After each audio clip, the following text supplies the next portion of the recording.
May dalang mga itak, alakol at kung ano-ano pang mga sandata ang mga taong bayan. At nang makarating sila sa bahay ng matanda ay sumigaw ang dalawang kapatid ni Dayan. Pinalabas nila ang matanda. Pinagbibintangan nila itong aswang at ang kumuha sa anak ni Dayan. Dahan-dahang lumabas ang matanda sa bahay. Takot na takot ito. Hindi ako aswang, ang sabi ng matanda. Pero patuloy pa din sa pangbibintang at pagsigaw ang mga kapatid ni Dayan. Ngunit biglang natigilan ang mga ito nang lumabas sa bahay ng matanda si Jose. Mabilis na tumakbo si Dayan at kinuha ang anak. Ang mga taong bayan naman ay nagalit at agad sinugod ang matanda. Dahil dito ay tumakbo ang matandang babae papunta sa gitna ng gubat. Nanlaki naman ang mga mata ng mga kapatid ni Dayan at hindi makapaniwala. Sila kasing dalawang magkapatid ang totoong kumuha sa anak ni Dayan. Dinala nila ito sa gubat at nang makarating sa gitna ng gubat ay inutusan ni Delilah si Divina na sakalin si Jose hanggang sa mamatay. Habang si Delilah naman ay naunang lumabas ng gubat dahil maraming mababangis na hayop sa gubat na yon. Pero hindi kaya ni Divina ang pinapagawa sa kanya, kaya iniwan niya na lang sa gubat si Jose. Sinabi niya kay Delilah na napatay niya na ito, ngunit ang totoo ay umaasa lang si Divina na lapain si Jose ng mga mababangis na hayop sa gubat. Muntik nang matupad ang gusto ni Divina.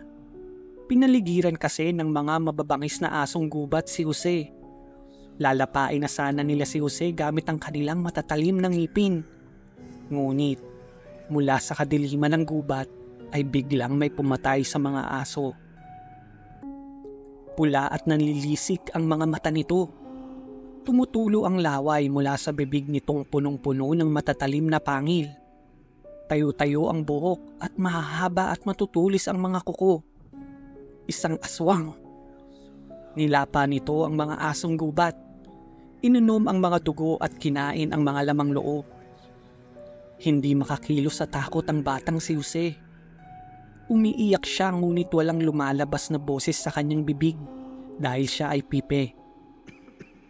Hindi nito alam ang gagawin pero tumigil siya sa pag-iyak dahil pagkatapos kumain ng aswang ay nagbago ito ng anyo. Naging isang matandang babae. Lumapit ang matandang babae kay Jose at tinanong kung anong pangalan niya at kung saan siya nakatira. Pero napansin ng matandang babae na hindi nakakapagsalita ang bata. Kaya dinala niya ito sa kanyang bahay at dadalhin sa bayan kinaumagahan. Hindi maipagtanggol ni Jose ang matanda dahil hindi niya masabi sa kanyang ina ang totoong nangyari.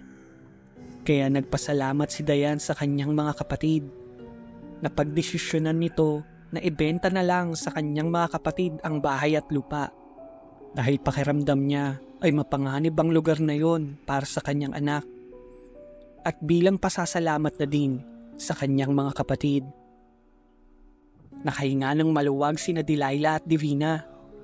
Kahit papano ay tagumpay ang kanilang balak na maangkin ang lupa ng kanilang kapatid para maibenta ng mas mahal. Pagka-uwi ay agad nag-impake si Dayan para bumalik sa Maynila. Tinulungan siya ng mga kapatid niya. Pero nagtataka si Dayan dahil takot ang kanyang anak sa mga kapatid niya.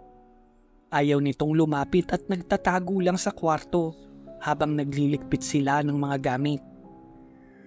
Hindi naman yon pinag-isipan ng masama ni Dayan.